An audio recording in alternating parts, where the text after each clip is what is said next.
Greetings and a warm welcome to this week's edition of 401k Real Talk.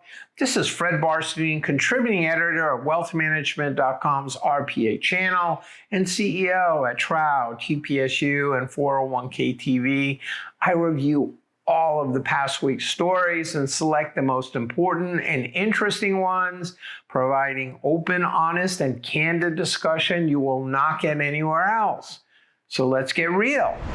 First story, there has been a deluge of ERISA lawsuits alleging misuse of forfeiture assets to offset a plan sponsor's match contributions rather than benefiting participants. Schlichter-Bogart filed the most recent case on February 7th in the Eastern District of Missouri against Charter Communications, with over $7 billion in plan assets and 100,000 participants. The charter complaint alleges that from 2017 to 2024, the plan document stated that forfeiture assets should be used first to pay down administrative expenses, which were paid, by the way, by participants through revenue sharing, and when exhausted, could be used to offset the match. They did not follow their plan documents, which were recently amended. Along with failure to follow plan documents, Schlichter alleged a breach of fiduciary duty of loyalty and prudence, along with violation of anti-annulment law and various prohibited transactions. Read my recent wealthmanagement.com column about how, if these cases are successful, how they could change the way that most defined contribution plans are run and what plan advisors and consultants should be doing right now. Next story, the last Biden administration job market growth report lagged expectations with just 143,000 new positions added, while the 2023 and 2024 reports were revised downward by 655,000 jobs. Overall, there were 4.6 million jobs were added over that period. So while still robust, employers are being cautious, making it increasingly difficult for people to find work, all of which may mean that the Fed will neither cut nor raise interest rates. Healthcare, government, and retail were the big gainers, with business services losing 11,000 positions. Experts are watching carefully how limited immigration and government layoffs could affect the job market. So the war for talent, fueled by the Great Resignation, has morphed into a battle and may now just be a skirmish. Retaining and recruiting good talent is and will be essential, with benefits like retirement plans that do not cost employers out of pocket will continue to be an important weapon. Next story, Empower reported a banner year, increasing assets by 29%, even with outflows of $13.8 billion, mainly due to rollovers.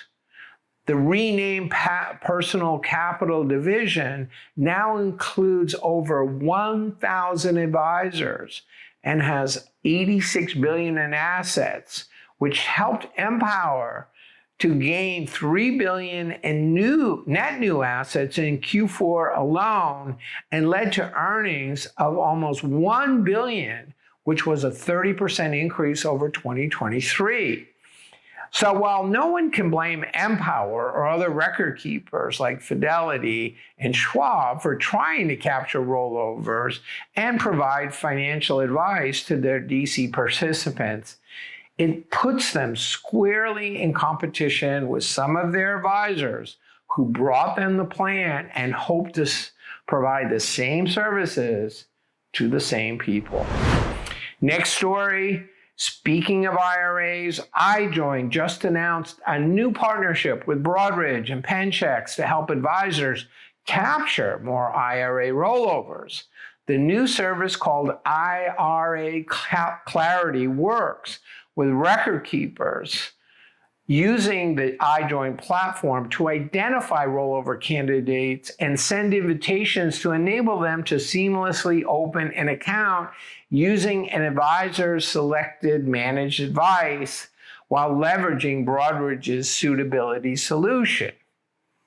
Almost $1 billion exits DC plans annually into IRAs, with advisors getting a very small percentage. And while most do not want smaller accounts, a seamless integrated tech stack can help make them profitable. And of course, the record keepers must cooperate as they control the data and know when an event might occur. Final story. While Cerulli reports that DC providers are not bullish on integrating AI, according to an Orion survey with almost 600 financial advisors, a vast majority not only are using it, but they're leaning in. 68% of advisors currently use AI-powered tools. Of those, 43% plan to increase their investment, and 54% overall plan to increase investments in technology, favoring integrated solutions. 84% of all advisors indicate they will use these tools to focus on more personalized financial advice.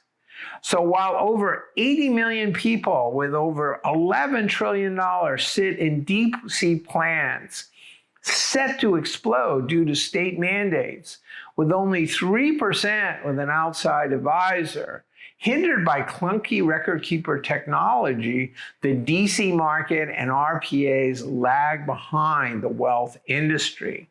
Firms that can deliver advice at scale, just those that can profitably serve smaller and startup plans, will thrive, and it may not be the usual DC suspects.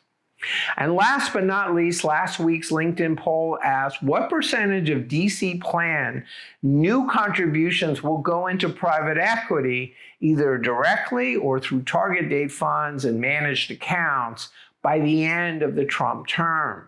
38% of you indicated less than 1%.